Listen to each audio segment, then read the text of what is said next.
Una vez más con ustedes el profesor Luis Mesa García de la Escuela Gabriela Mistral aquí en Iquique. Esta vez continuamos con la comprensión lectora número 7. Acordémonos que cada vez que hablamos de comprensión lectora le ponemos un número es porque estamos hablando de los textos escolares, en este caso de lenguaje.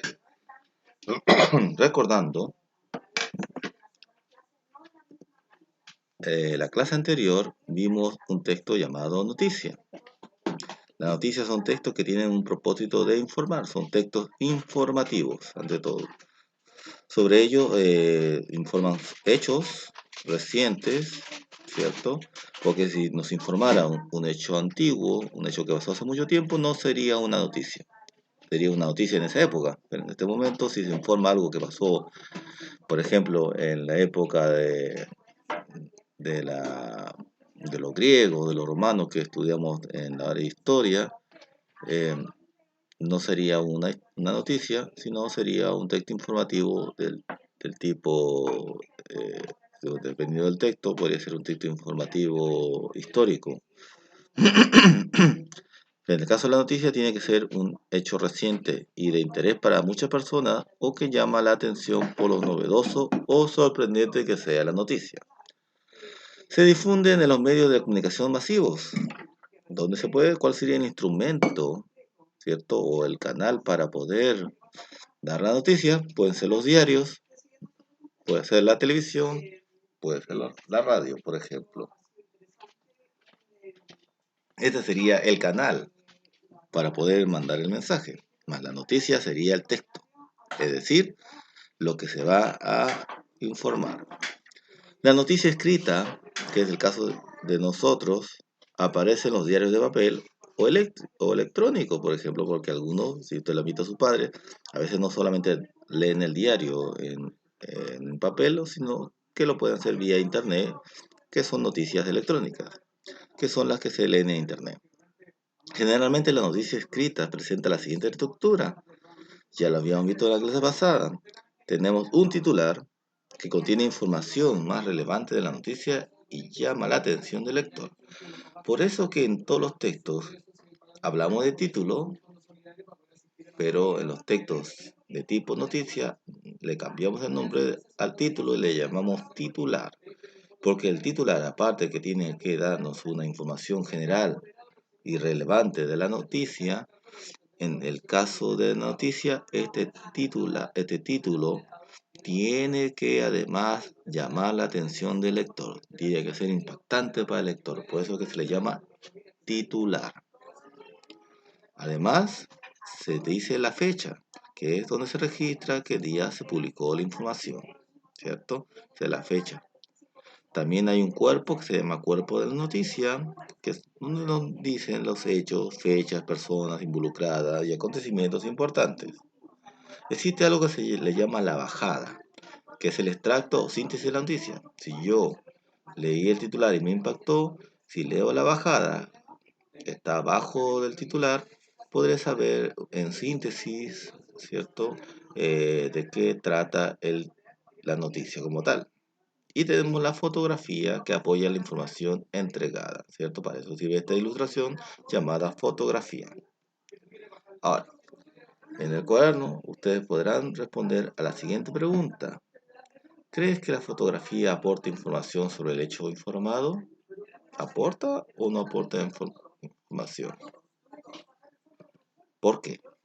Entonces hacen pausa en el video y cuando hayan terminado de escribir en el cuaderno, vuelven al video haciendo play.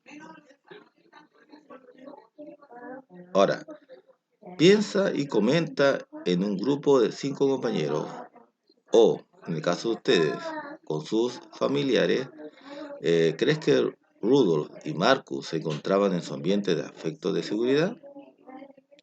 Si no se acuerdan del texto, acá los tengo de nuevo para que lo puedan ver en el video después. Ya,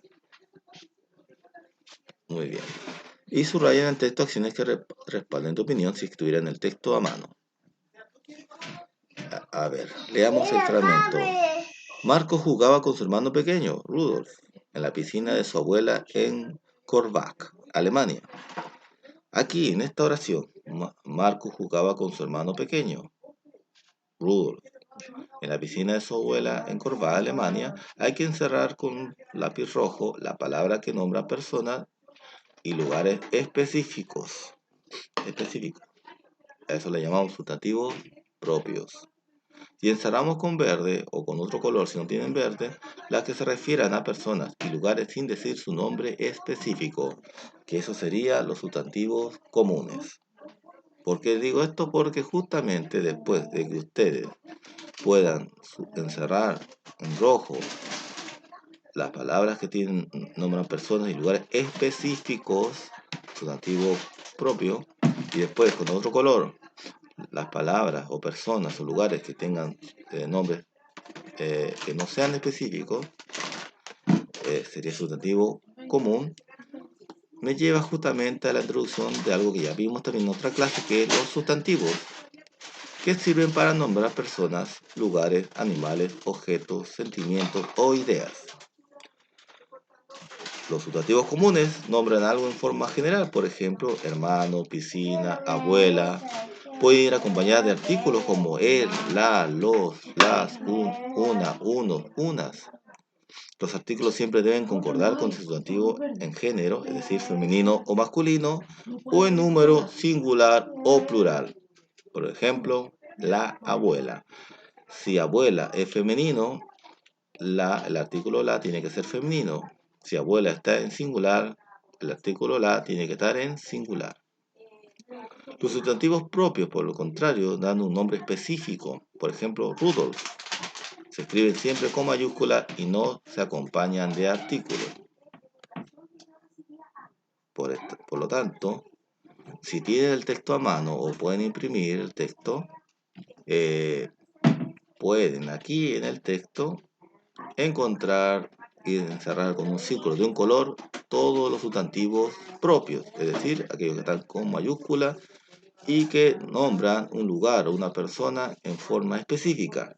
Y con otro color, cerrar en un círculo aquellas eh, personas o lugares que no están nombrados en forma específica. Le doy un ejemplo, hermano.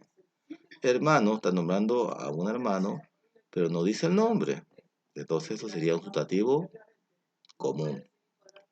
Y Rudolf, que está ya en mayúscula, eso ya me avisa que es un sustantivo propio, porque nombra a alguien en forma específica.